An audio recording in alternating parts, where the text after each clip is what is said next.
ಬನ್ನಿಮ್ಮ. ಎಲ್ಲ ವಾಲಂಟಿಯರ್ಸು ಒಂದು ಸಾಲ್ ಬೇಕಾದ್ರೆ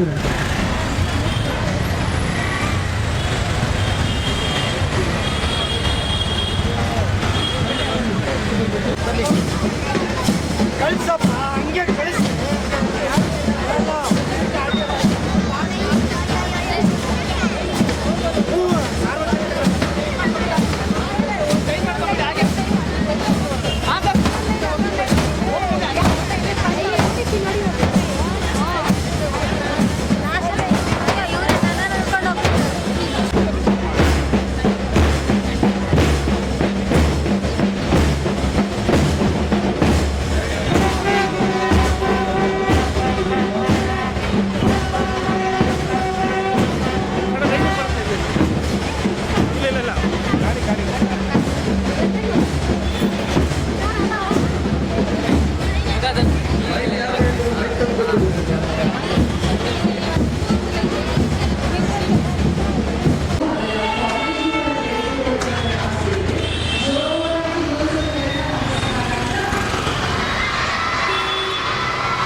ಕಡಿಮೆ ಅನಿಸುತ್ತದೆ. ನೃತ್ಯ ಎನ್ನುವುದು ಕೇವಲ ಕಾಲು ಕೈಗಳ ಚಲನೆಯಲ್ಲ, ಅದು ಹೃದಯದ ಭಾವನೆಗಳನ್ನು ಸಂಗೀತದ ಜೊತೆ ಹಂಚಿಕೊಳ್ಳುವ ಕಲೆಯಾಗಿದೆ. ಜೋರಾದ ಕೈಚಪ್ಪಾಳೆಯ ಮೂಲಕ ಅವರನ್ನು ವೇದಿಕೆಗೆ ಬರಮಾಡಿಕೊಳ್ಳೋಣ. ನಮ್ಮ ಮಧ್ಯದಲ್ಲಿರುವುದು ಸಂತಸದ ಸಂಗತಿ. ಇವರನ್ನು ಸಹ ಬೋಸ್ಕೋ ಸಂಸ್ಥೆ ಸಿಬ್ಬಂದಿ ವರ್ಗದವರು ಹಾಗೂ ಎಲ್ಲ ಮಕ್ಕಳ ಪರವಾಗಿ ಹಾರ್ದಿಕ ಸ್ವಾಗತವನ್ನು ಕೋರುತ್ತೇನೆ.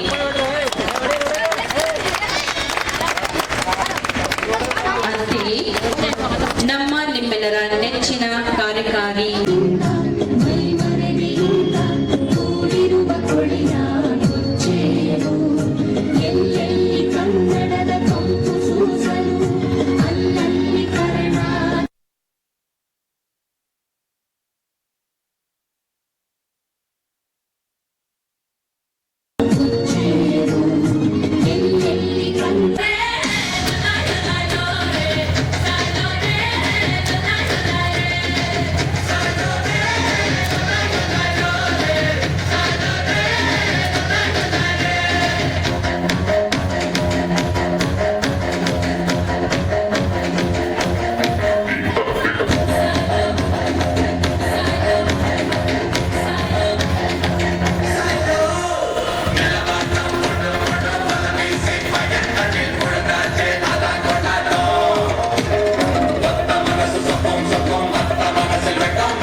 Father John Peter, Director of Bosco Rainbow Home, Father Deepu, Director of Bosco Nilaya, Father Devraj, Director of Bosco Nivas, Father Joseph Dandavati, Director of Bosco Yuva Kendra, Sister Sheba, Director of Bosco Vasilabhavan, Father Johnson, Director of Bosco Yuvodaya. ಈ ಕಾರ್ಯಕ್ರಮದ ಮುಖ್ಯ ಕೇಂದ್ರ ಬಿಂದುವಾದ ಹಾಗೂ ಈ ವಿಶೇಷ ದಿನದ ಮುಖ್ಯ ಕಾರಣಕರ್ತರಾದ ಸ್ವಾಗತವನ್ನು ಬಯಸುತ್ತೇನೆ. ಸಭದವರ ಕೈತಟ್ಟಿ ನಿಮಗೆ ಮಗದೊಮ್ಮೆ ಈ ಕಾರ್ಯಕ್ರಮ ಸೂಪರ್ ವುಮನ್. ಯಾಕೆಂದ್ರೆ ಎಲ್ಲಾ ಹೆಣ್ಮಗಳು ಇವತ್ತು ನಾವು ಚಿಕ್ಕ ಮಕ್ಕಳು ಅಂತ ಹೇಳ್ತೀವಿ, ನಾಳೆ ಅವಳು ಸೂಪರ್ ವುಮನ್ ಆಗೋಳೆ. ಯಾಕಂದ್ರೆ ಯಾಕೆ ಸೂಪರ್ ವುಮನ್ ಅಂತ ಹೇಳ್ತೀವಿ ಅಂತಂದ್ರೆ, ನೀವು ಸುತ್ತಮುತ್ತ ಇರುವ ನಿಮ್ಮ ದೊಡ್ಡವ್ರನ್ನ ನೋಡಿರ್ತೀರಾ ಆಯ್ತಾ. ನಿಮ್ಮ ಅಮ್ಮ ಇರ್ಬೋದು, ಮನೆಯಲ್ಲಿ ಅಕ್ಕ ಇರ್ಬೋದು, ಯಾರಾದ್ರೂ ಇರ್ಬೋದು, ಗಂಡು ಹುಡುಗರಿಗೆ ಅವ್ರ ಅಕ್ಕ ಇರ್ಬೋದು. ನಿಮ್ಮಮ್ಮ ಏನಾದ್ರೂ ಊರ್ಗ್ ಹೋದಾಗ ಮನೆಯಲ್ಲಿ ಮನೆ ನೋಡ್ಕೊಳೋದ್ರಿಂದ ಹಿಡಿದು ಅಡಿಗೆ ಮಾಡೋದ್ರಿಂದ ಹಿಡಿದು ಪ್ರತಿಯೊಂದು ಅವ್ರು ಮಾಡ್ತಾರೆ. ಗಂಡು ಹುಡುಗರು ಯಾರಾದ್ರೂ ಮನೆ ನೋಡ್ಕೋತೀರಾ, ಮನೆ ಕೆಲಸ ಮಾಡ್ತೀರಾ? ಕೆಲವ್ರು ಮಾಡ್ತಾರೆ ಖಂಡಿತ, ಆದ್ರೆ ಕಡಿಮೆ ಆಯ್ತಾ. ಆದ್ರೆ ಎಲ್ಲಾ ಹೆಣ್ಮಕ್ಳು ಮಾಡ್ತಾರೆ, ಎಲ್ಲಾ ಗಂಡ್ ಮಕ್ಳು ಮಾಡೋದಿಲ್ಲ ಆಯ್ತಾ. ಸೊ ಅವ್ರನ್ನ ಏನಕ್ಕೆ ಹೇಳ್ತೀವಿ ಅಂದ್ರೆ ಮಲ್ಟಿ ಟಾಸ್ಕಿಂಗ್ ಹೆಣ್ಮಕ್ಳನ್ನ ಸೂಪರ್ ವುಮನ್ ಅಂತ ಯಾಕೆ ಹೇಳ್ತಾರೆ? Multi tasking. ಅವರು ಎಲ್ಲಾ ಕೆಲ್ಸನೂ ಮಾಡ್ತಾರೆ. ಇವಾಗ ನಿಮ್ಮ ಟೀಚರ್ಸ್ ಇದಾರೆ ಇಲ್ಲಿ ಮನೆಯಲ್ಲಿ, ಅವರು ಸಂಸಾರ ನೋಡ್ಕೊಂಡ್ಬಿಟ್ಟು ಅವರು ಮನೆಯಲ್ಲಿ ಅಡ್ಗೆ ಮಾಡಿಟ್ಟು ಎಲ್ಲ ಮಾಡಿ ಇಲ್ಲಿ ಬರ್ತಾರೆ ಸ್ಕೂಲ್ಗೆ ನಿಮ್ಗೆ ಪಾಠ ಹೇಳ್ಕೊಡೋದಕ್ಕೆ ಆಯ್ತಾ. ಮತ್ತೆ ವಾಪಸ್ ಮನೆಗೆ ಹೋದ್ಮೇಲೆ ಅವ್ರಿಗೆ ಅವ್ರದೇ ಕೆಲ್ಸಗಳಿರುತ್ತೆ. ಅದರಲ್ಲಿ ಮನೆ ಕೆಲಸ ಅಲ್ದಲೇನೆ ನಿಮ್ಗೆ ಪಾಠ ಹೇಳ್ಕೊಡಕ್ಕೆ ಅವರು ಸಿದ್ಧ ಮಾಡ್ಕೋಬೇಕು ಪ್ರತಿಯೊಂದು. ಇದೆಲ್ಲದನ್ನು ಇರುತ್ತೆ ಆಯ್ತಾ. ಸೊ ಹೆಣ್ಮಕ್ಳು, ಗಂಡಸ್ರಿಗೆ ಏನಿರುತ್ತೆ, ಗಂಡಸ್ರು ಟೀಚರ್ಸ್ ಇದಾರೆ, ಬೇಜಾರ್ ಮಾಡ್ಕೋಬೇಡಿ ಸರ್ ದಯವಿಟ್ಟು ಯಾರಾದ್ರೂ ಇದ್ರೆ. ಆದ್ರೆ ಮನೇಲಿ ಏನಾಗುತ್ತೆ, ಅವರು ಆರಾಮಾಗಿ ಮನೆಯಲ್ಲಿ ಅಡ್ಗೆ ಮಾಡಿರ್ತಾರೆ, ಎಲ್ಲ ರೆಡಿಯಾಗಿ ಬರ್ತಾರೆ, ಪಾಠ ಹೇಳ್ಕೊಡ್ತಾರೆ, ಹೋಗ್ತಾರೆ ಆಯ್ತಾ. ಸೊ ಮಲ್ಟಿ ಟಾಸ್ಕಿಂಗ್ ಯಾರು ಇಲ್ಲಿ ಮಾಡ್ತಾ ಇರೋದು? ಹೆಣ್ಮಕ್ಳು ಆಯ್ತಾ. ಅದಕ್ಕೆ ಅವರು ಸೂಪರ್ ವುಮನ್ ಅಂತ ಹೇಳ್ತಾರೆ. ಇದಕ್ಕೂ ಮುಂಚೆ ಫಾದರ್ ವರ್ಗೀಸ್ ಅವರು ಮತ್ತೆ ಡಾಕ್ಟರ್ ಪ್ರೇಮಾ ಸಿಸ್ಟರ್ ಶಿಕ್ಷಣದ ಬಗ್ಗೆ ಎಲ್ಲ ಹೇಳಿದ್ರು. ನಾವು ಅಂದ್ರೆ ಹೆಣ್ಮಕ್ಳು ಗಂಡ್ಮಕ್ಳು ಯಾವ್ದು ನಾವು ಭೇದ ಭಾವ ಮಾಡಬಾರ್ದು, ಅವರಿಗೆ ಸಮಾನ ಅವಕಾಶ ಕೊಡ್ಬೇಕು ಅಂತ. ಹೆಣ್ಮಕ್ಳಿಗೆ ಬೇಕಾಗಿರೋದು ಒಂದು ಅವಕಾಶ ಮತ್ತೆ ಪ್ರೋತ್ಸಾಹ ಮಾತ್ರ. ಅವರು ಅಷ್ಟು ಕೊಟ್ರೆ ಸಾಕು. ಮನೆಯಲ್ಲಿರೋರು ಆಗ್ಲಿ, ಸುತ್ತಮುತ್ತಲಿರೋರು, ಸಮಾಜ ಅಷ್ಟು ಪ್ರೋತ್ಸಾಹ ಕೊಟ್ರೆ ಅವ್ರು ಯಾವ ಮಟ್ಟಕ್ಕೆ ಸಹ ಬೆಳಿತಾರೆ. ಇವತ್ತು ಈ ಮಟ್ಟಕ್ಕೆ ನಾನು ಬೆಳೆದು ನಿಂತಿರೋದಕ್ಕೆ ಏನಪ್ಪಾ ಅಂದ್ರೆ ನಮ್ಮ ಪೇರೆಂಟ್ಸು, ನಮ್ಮ ಸುತ್ತಮುತ್ತ ಜನ ನಮ್ಗೆ ಎನ್ಕರೇಜ್ ಮಾಡ್ಬಿಟ್ಟು ನಾವು ನಮಗ್ ಒಳ್ಳೆ ಶಿಕ್ಷಣ ಕೊಡ್ಸಿದ್ದಕ್ಕೆ ಆಯ್ತಾ. ಸೊ ಇದು ಪ್ರತಿಯೊಬ್ಬ ತಂದೆ ತಾಯಿ ಮತ್ತೆ ಪ್ರತಿಯೊಬ್ಬ ಸಮಾಜದ ಬಹುಮುಖ್ಯ ಕರ್ತವ್ಯ ಏನಪ್ಪಾ ಅಂದ್ರೆ ನಾವು ಅವಕಾಶ ಕೊಟ್ಟು ಪ್ರೋತ್ಸಾಹ ಕೊಡ್ಬೇಕು. ಸೊ ನೀವು ಎಲ್ಲರೂ ನೋಡಿದೀರ, ಎಲ್ಲಾ ಕ್ರೀಡೆಗಳಿರ್ಬೋದು, ವಿಜ್ಞಾನಿ ಇರ್ಬೋದು, ವೈದ್ಯರು ಎಷ್ಟು ಜನ ಇದ್ದಾರೆ. ಈಗ ದಿನ ಪೇಪರ್ ತೆಗೆದ್ರೆ ಇವಾಗ SSLC ಎಕ್ಸಾಮ್ ಆಗ್ಲಿ, PUC ಎಕ್ಸಾಮ್ ಆದ ತಕ್ಷಣ ಫಸ್ಟ್ ಏನಿರುತ್ತೆ ಹೆಡ್ಲೈನ್ಸ್ ರಿಸಲ್ಟ್ ಬಂದಾಗ, ವಿದ್ಯಾರ್ಥಿನಿಯರದೇ ಮೇಲುಗೈ ಅಂತಿರುತ್ತೆ. ಸೊ ಹೆಣ್ಮಕ್ಳು ಅದರಲ್ಲೂ ಸಹ ಗಂಡು ಹುಡುಗರನ್ನ ಮುಂದೆ ಹಿಂದಿಟ್ಟು ಮುಂದೋಗ್ಬಿಟ್ಟಿದ್ದಾರೆ. ಸೊ ನೀವು ಹುಡುಗರು ಇವಾಗ ಎಚ್ಚೆತ್ಕೋಬೇಕು ಸ್ವಲ್ಪ. ಒಂದಿನ ಏನಾಗುತ್ತೆ ಅಂದ್ರೆ ಗಂಡು ಮಕ್ಕಳ ದಿನಾಚರಣೆ ಮಾಡೋ ಅಂತ ದಿನ ಬಂದ್ರು ಬರ್ಬೋದು, ಹೇಳಕ್ ಆಗೋದಿಲ್ಲ. ಯಾಕಂದ್ರೆ ಹೆಣ್ಮಕ್ಳು ನಿಮ್ಮನ್ನೆಲ್ಲ ಬೀಟ್ ಮಾಡ್ಬಿಡ್ತಾರೆ. ಅದಕ್ಕೇನೆ 14 ವರ್ಷಗಳಿಂದ ನಾವೀಗ ಪ್ರಪಂಚದಲ್ಲಿ ಎಲ್ಲ ಕಡೆ ಈ ಒಂದು ದಿನ ಆಚರಿಸ್ತಾ ಇರೋದು. ಮೊದಲೇ ಹೆಣ್ಮಕ್ಳಿಗೊಂದು ದಿನ ಇರಲಿಲ್ಲ, ಬರೀ ಮಕ್ಕಳ ದಿನಾಚರಣೆ ಇತ್ತು ಯಾವಾಗಲೂ. ಚಿಲ್ಡ್ರನ್ಸ್ ಡೇ November 14 ನಮ್ಗೆ ಗೊತ್ತಿದೆ. ಕೇಳಬಹುದು ಯಾಕೆ ಒಂದು ವಿಶೇಷ ದಿನ ಹೆಣ್ಮಕ್ಳಕ್ಕಾಗಿ? ಅಂತಾರಾಷ್ಟ್ರೀಯ ಸಂಸ್ಥೆ 2011ರಲ್ಲಿ ಈ ಒಂದು ದಿನ ಹೆಣ್ಮಕ್ಳಕ್ಕಾಗಿ, ಹೆಣ್ಮಕ್ಳ ದಿನಾಚರಣೆಯಾಗಿ ದಿನವಾಗಿ ಘೋಷಣೆ ಮಾಡಿದ್ದಾರೆ. ಯಾಕಂದ್ರೆ ಹೆಣ್ಣು ಮಕ್ಕಳಿಗೆ ಸಮಾಜದಲ್ಲಿ ಸ್ವಲ್ಪ ಸ್ಥಾನ ಅಷ್ಟೊಂದು ಇರಲಿಲ್ಲ. ಅವರು ಸ್ವಲ್ಪ ಹಿಂದೆ, ಅವ್ರಿಗೆ ಅಷ್ಟೊಂದು ಅವಕಾಶಗಳು ಸಿಕ್ಕಿಲ್ಲ. ಅದಕ್ಕೋಸ್ಕರ ಹೆಣ್ಮಕ್ಳಿಗೂ ಸಹ ಸಮಾನತೆ, ಅವರಿಗೂ ಅವಕಾಶಗಳು ಸಿಗ್ಬೇಕು. ಅದಕ್ಕೋಸ್ಕರ ಅಂತಾರಾಷ್ಟ್ರೀಯ ಮಟ್ಟದಲ್ಲಿ ಈ ಒಂದು ದಿನ ಇವತ್ತು ನಾವು ಆಚರಿಸ್ತಾ ಇರೋದು. ಮುಖ್ಯವಾಗಿ ಈ ದಿನ ಆಚರಿಸ್ತಾ ಇರೋದು, ಈ ಒಂದು ದಿನ ನಾವು ಯೋಚನೆ ಮಾಡಬೇಕಾಗೋದು ಮಕ್ಕಳ ಹಕ್ಕುಗಳ ಬಗ್ಗೆ, ಮಕ್ಕಳ ಸವಾಲುಗಳ ಬಗ್ಗೆ, ಮಕ್ಕಳ ಸಾಧನೆಗಳ ಬಗ್ಗೆ ಮತ್ತು ಮಕ್ಕಳ ಸಬಲೀಕರಣ ಬಗ್ಗೆ. ಇದೆಲ್ಲ ಯೋಚನೆ ಮಾಡಬೇಕಾಗಿರೋದು, ವಿಶೇಷವಾಗಿ ಹೆಣ್ಮಕ್ಕಳ ಬಗ್ಗೆ ಯೋಚನೆ ಮಾಡುವಾಗ. ಅವೆಲ್ಲ ಹೇಳಿದ ಪ್ರಕಾರ ಈ ವರ್ಷದ ಥೀಮ್ ಏನಂದ್ರೆ the girl I am, the change I lead, girls on the front lines of crisis. ಹೆಣ್ಮಕ್ಕಳು ಯಾವಾಗಲೂ ಕೆಲ ಸಮಯದಲ್ಲಿ ಜಾಸ್ತಿ ಸಮಸ್ಯೆಗಳವರಿಗೆ ಇರುವುದು, ಕ್ರೈಸಿಸ್ ಸಿಚುವೇಶನ್ ಇರುವುದು, ಹಲವಾರು ಪ್ರಾಬ್ಲಮ್ಸ್ ಅವರು ಎದುರಿಸ್ತಾ ಇರೋದು. ಈ ಒಂದು ಥೀಮಲ್ಲಿ ನಾವು ನಮಗೆ ಗೊತ್ತಾಗುತ್ತೆ ಈ ಸಮಸ್ಯೆಗಳು ಅವರು ಎದುರಿಸಬಹುದು. ಅವರು ಬೇಕೆಂದರೆ ಸಮಾಜದಲ್ಲಿ ಚೇಂಜ್ ಮೇಕರ್ಸ್ ಆಗಬಹುದು, ಅವರಿಂದ ಬದಲಾವಣೆ ಆಗಬಹುದು, ಅವರು ನಾಯಕರಾಗಬಹುದು ಎಂದು ಈ ಒಂದು ಥೀಮ್ ನಮಗೆ ತೋರಿಸ್ತಾ ಇರೋದು.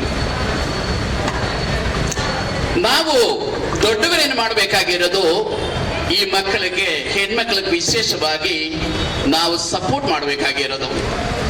ಅವರ ಸಮಸ್ಯೆಗಳು ಬಗೆಹರಿಸೋಕ್ಕೋಸ್ಕರ, ಅವರ ಅವಕಾಶಗಳ ಸಿಕ್ಕೋದಕ್ಕೋಸ್ಕರ ನಾವು ಅವರಿಗೆ ಸಹಾಯ ಮಾಡಬೇಕಾಗಿರೋದು. ಕರ್ನಾಟಕದಲ್ಲಿ ಮತ್ತು ಬೇರೆ ಕಡೆ ಹಲವಾರು ಉದಾಹರಣೆಗಳಿದೆ ಮಕ್ಕಳು ಹೇಗೆ ಮುಂದೆ ಬಂದಿದ್ದಾರೆ ಅದ್ರ ಬಗ್ಗೆ. ಒಂದು 3-4 ಕೇಸ್ ಹೇಳೋದಕ್ಕೆ ಇಷ್ಟಪಡ್ತೀನಿ.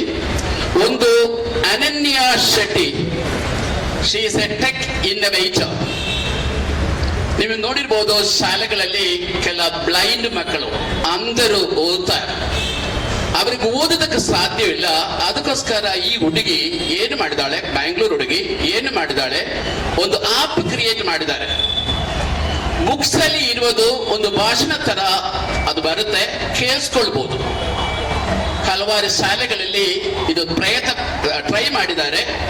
ಇವಳಿಗೆ ಒಂದು ಬಹುಮಾನ ಸಿಕ್ಕಿರೋದು.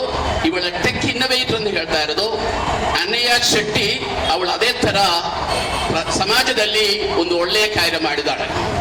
ಅನ್ನೋದು ಒಂದು ಕೂಡ ಒಂದು ಪ್ರಶ್ನಾರ್ಥಕ ಚಿಹ್ನೆ ಆಗಿ ಉಳಿತಾ ಇದೆ. ಈ ಗುರುತಿಸುವಿಕೆ ಕೇವಲ ಒಂದು ದಿನಕ್ಕೆ ಅಥವಾ ಆ ಒಂದು ತಿಂಗಳಲ್ಲಿ ಮಾತ್ರವಾಗದೆ ಪ್ರತಿನಿತ್ಯ ಪ್ರತಿ ಗಳಿಗೆಯಲ್ಲಿ ಗುರುತಿಸುವಂತ ಒಂದು ಕೆಲಸವನ್ನ ಎಲ್ಲ ಸಂಘ ಸಂಸ್ಥೆಗಳು ಮಾಡಬೇಕಾಗಿದೆ. ಕೆಲವು ಸಂಘ ಸಂಸ್ಥೆಗಳು ಮಾಡ್ತಾ ಇದ್ದಾವೆ. ಅದರಲ್ಲೂ ಕೂಡ ಅತ್ಯುತ್ತಮವಾಗಿ ಡಾನ್ ಬೋಸ್ಕೋ ಧಾರ್ಮಿಕ ಸಂಸ್ಥೆ ಮಾಡ್ತಾ ಇದೆಯಾ ಇಲ್ಲ? ಹೆಣ್ಮಕ್ಳಿಂದ ಉತ್ತರ ಬರಬೇಕು. ನೀವಿವತ್ತು ಇಲ್ಲಿ ಕೂತ್ಕೊಂಡಿದ್ದೀರಾ ಅಂತ ಹೇಳಿದ್ರೆ ಈ ಡಾನ್ ಬೋಸ್ಕೋ ಸಂಸ್ಥೆ ನಿಮ್ಮನ್ನ ಗುರುತಿಸಿರೋದು. ಜಗತ್ತು ಗುರುತಿಸೋಕ್ಕಿಂತ ಮುಂಚೆ, ಸಮಾಜ ಗುರುತಿಸೋಕ್ಕಿಂತ ಮುಂಚೆ ನಿಮ್ಮನ್ನ ಗುರುತಿಸಿರೋದು ನಿಮ್ಮ ತಂದೆ ತಾಯಿ ಆಗಿರ್ಬೋದು ಅಥವಾ ಒಡ ಹುಟ್ಟವರಾಗಿರ್ಬೋದು. ಆದ್ರೆ ಅಧಿಕವಾದಂತ ಒಂದು ಪಾತ್ರವನ್ನ ಇವತ್ತು ನಿಮ್ಮ ಬದುಕಲ್ಲಿ ತೋರಿಸ್ತಾ ಇರೋದು ಅಥವಾ ಬೆಳಗ್ತಾ ಇರೋದು ಡಾನ್ ಬೋಸ್ಕೋ ಸಂಸ್ಥೆ. ಬನ್ನಿ ಜೋರಾದ ಚಪ್ಪಾಳೆ ಈ ಡಾನ್ ಬೋಸ್ಕೋ ಸಂಸ್ಥೆಗೆ. ನಮಸ್ಕಾರ, ನನ್ನ ಹೆಸರು ಫಾದರ್ ವರ್ಗೀಸ್, ಬಾಸ್ಕೋ ಸಂಸ್ಥೆ ನಿರ್ದೇಶಕರು. ಇವತ್ತು ಬಾಸ್ಕೋ ಸಂಸ್ಥೆಯಲ್ಲಿ ಒಂದು ಕಾರ್ಯಕ್ರಮ ಆಗ್ತಾ ಇರೋದು. ನಾವು ಆಚರಿಸ್ತಾ ಇರೋದು ಹೆಣ್ಮಕ್ಳ ದಿನಾಚರಣೆ ಆಚರಿಸ್ತಾ ಇರೋದು. ಬೆಳಿಗ್ಗೆಯಿಂದ ಕಾರ್ಯಕ್ರಮ ಈಗ ಕಂಟಿನ್ಯೂ ಆಗ್ತಾ ಇರೋದು. ಬೆಳಿಗ್ಗೆ ಒಂದು ಮಾನವ ಚೈನ್ ನಾವು ಫಾರ್ಮೇಷನ್ ಇತ್ತು, ಅದು ಮುಗಿಸ್ಕೊಂಡದ್ದು ಬೀದಿ ನಾಟಕ ಆಗಿದೆ. ಆಮೇಲೆ ನಾವೊಂದು ಮೆರವಣಿಗೆ ಮುಖಾಂತರ ಈಗ ಬಾಸ್ಕೋ ಮನೆಯಲ್ಲಿ ರೀಚ್ ಆಗಿದೆ. ಇಲ್ಲಿ ಏನಾಗ್ತಾ ಇರೋದು, ಮಕ್ಕಳಿಗೆ ಕಾರ್ಯಕ್ರಮ ಆಗ್ತಾ ಇರೋದು, ಕಲ್ಚರಲ್ ಸಾಂಸ್ಕೃತಿಕ ಕಾರ್ಯಕ್ರಮ ಇಲ್ಲಿ ಆಗ್ತಾ ಇರೋದು. ಹಲವಾರು ಗಣ್ಯ ವ್ಯಕ್ತಿಗಳು ಬಂದಿದ್ದಾರೆ. ಡಾಕ್ಟರ್ ಪ್ರೇಮ ಪ್ರಿನ್ಸಿಪಲ್ ಸೆಂಟ್ ಥೆರೇಸಾಸ್ ಕಾಲೇಜ್ ಅವರು ಬಂದಿದ್ದಾರೆ. ಡಾಕ್ಟರ್ ಸವಿತಾ ಸೂಪರಿಂಟೆಂಡೆಂಟ್ ಬಾಂಡ್ವಿಲಾಸ್ ಹಾಸ್ಪಿಟಲ್ ಬಂದಿದ್ದಾರೆ. ಮುಖ್ಯವಾಗಿ ಎಲ್ಲರೂ ಹೇಳ್ತಾ ಇರೋದು ಮಕ್ಕಳ ಮಹತ್ವದ ಬಗ್ಗೆ, ಮಕ್ಕಳ ಪ್ರಾಧಾನ್ಯದ ಬಗ್ಗೆ, ವಿಶೇಷವಾಗಿ ಹೆಣ್ಮಕ್ಕಳ ಪ್ರಾಧಾನ್ಯದ ಬಗ್ಗೆ. ಇದು 2011ರಲ್ಲಿ ಸ್ಟಾರ್ಟ್ ಆಗಿರೋದು. ಅಂತಾರಾಷ್ಟ್ರೀಯ ಸಂಸ್ಥೆ ಈ ಒಂದು ದಿನ ಹೆಣ್ಮಕ್ಕಳಿಗೋಸ್ಕರ ಅವರ ಸಮಸ್ಯೆಗಳ ಬಗ್ಗೆ ಚರ್ಚೆ ಮಾಡೋದಕ್ಕೋಸ್ಕರ, ಅವರ ಏನೇನು ಅವರು ಸಾಧನೆ ಮಾಡಿದ್ದಾರೆ ಅದ್ರ ಬಗ್ಗೆ ಮುಂದೆ ತರೋದಕ್ಕೋಸ್ಕರ ಈ ಒಂದು ದಿನ ಮುಖ್ಯವಾಗಿ ನಾವು ಆಚರಿಸ್ತಾ ಇರೋದು. ಮಕ್ಕಳಿಗೆ ಹಲವಾರು ಸಮಸ್ಯೆಗಳಿದೆ. ಕೆಲ ಮಕ್ಕಳಿಗೆ, ಹೆಣ್ಮಕ್ಳಿಗೆ ಈಗಲೂ ಶಿಕ್ಷಣ ಸಿಗ್ತಾ ಇಲ್ಲ. ಜೊತೆ ಅವರು ಹಲವಾರು ರೀತಿಯಲ್ಲಿ ಕೆಲ ಟೈಮಲ್ಲಿ ನಾವು ನೋಡ್ತಾ ಇರೋದು ಮಕ್ಕಳ ಮೇಲೆ ದೌರ್ಜನ್ಯಗಳು, ಅತ್ಯಾಚಾರಗಳು ಆಗ್ತಾ ಇರೋದು. ಸೊ ಮಕ್ಕಳು ಅಷ್ಟೊಂದು ಸೇಫ್ ಇಲ್ಲ, ಅವ್ರಿಗೆ ಸೇಫ್ಟಿ ಇಲ್ಲ, ಸುರಕ್ಷತೆ ಇಲ್ಲ. ಅದಕ್ಕೋಸ್ಕರ ಈ ಒಂದು ದಿನ ನಾವು ಹೇಳ್ತಾ ಇರೋದು ಹೆಣ್ಮಕ್ಳನ್ನ ನಾವು ಚೆನ್ನಾಗಿ ನೋಡಬೇಕು, ಅವ್ರಿಗೆ ಸುರಕ್ಷತೆ ಇರಬೇಕು, ಅವ್ರ ಪರಿಸರ ಚೆನ್ನಾಗಿರಬೇಕು, ಅವರಿಗೆ ಓದೋದಕ್ಕೆ ಅವಕಾಶ ಕೊಡಬೇಕು. ಹಾಗೆ ನಾವು ಏನು ಮಾಡಬೇಕಾಗಿರೋದು, ಅವರು ಸಮಾಜದಲ್ಲಿ ಒಳ್ಳೆ ವ್ಯಕ್ತಿಗಳಾಗಿ ಬಾಳಬೇಕು. ಅದಕ್ಕೋಸ್ಕರ ಬಾಸ್ಕೋ ಸಂಸ್ಥೆ ನಾವು ಹೆಣ್ಮಕ್ಳಿಗೆ ಪ್ರಾಧಾನ್ಯತೆ ಕೊಡ್ತಾ ಇರೋದು. ಎಜುಕೇಷನ್ ಆಗಲೇ, ಅವರದು ವಿದ್ಯಾಭ್ಯಾಸ ಸಂಬಂಧಪಟ್ಟದ್ದು, ಆರೋಗ್ಯ ಸಂಬಂಧಪಟ್ಟದ್ದು, ತರಬೇತಿಗಳು ಕೊಡೋದು, ಇದೆಲ್ಲ ನಾವು ಮಾಡ್ತಾ ಇರೋದು. ಇದೇ ರೀತಿಯಲ್ಲಿ ನನ್ನ ಆಶೆ ಏನಂದರೆ, ಎಲ್ಲ ಸಮಾಜದಲ್ಲಿ ಎಲ್ಲರೂ ಹೆಣ್ಮಕ್ಳಿಗೆ ಗೌರವ ಕೊಡಬೇಕು, ಅವ್ರನ್ನೇ ಚೆನ್ನಾಗಿ ಸ್ವೀಕರಿಸಬೇಕು, ಎಕ್ಸೆಪ್ಟ್ ಮಾಡಬೇಕು, ಅವರಿಗೆ ಏನೇನು ಅವಕಾಶಗಳು ಸಿಗಬೇಕಾಗಿದೆ ಅದು ಕೊಡಬೇಕು ಅಂತ ಹೇಳಿ ನನ್ನ ಮಾತುಗಳನ್ನು ಮುಗಿಸ್ತೀನಿ. ನಮಸ್ಕಾರ. ಮೂರು ಇದಿದೆ. ಒಂದು ಹಿಂದೂ ಕಾಲಮ್ ನಂಬರ್ 8, 9ರಲ್ಲಿ ಕುರುಬ. ಅದರಲ್ಲಿ ಕುರುಬ ಅನ್ನೋದೇ ಮೇಜರು. ಆದರೆ ಕೆಲವು ಜನ ನಮ್ಮಲ್ಲಿ ಆಲ್ರೆಡಿ ಕಾಡು ಕುರುಬ, ಜೇನು ಕುರುಬ ಮತ್ತು ಬೆಟ್ಟ ಕುರುಬ ಈ ರೀತಿ ಸಮಾಜದಲ್ಲಿರೋ ಸರ್ಟಿಫಿಕೇಟ್ ಇರೋರು, ಗೊಂಡ ಸರ್ಟಿಫಿಕೇಟ್ ಇರೋರು ಅದನ್ನು ಬರೆಸ್ಕೊಳ್ಳಿ. ಮುಖ್ಯದ್ರು 3ನೇ ಕಾಲಮನ್ನು ಅವರು ಅನ್ವಯ ಆದರೆ ಬರೀಲಿ, ಇಲ್ಲದ್ರೆ ಬೇಡ.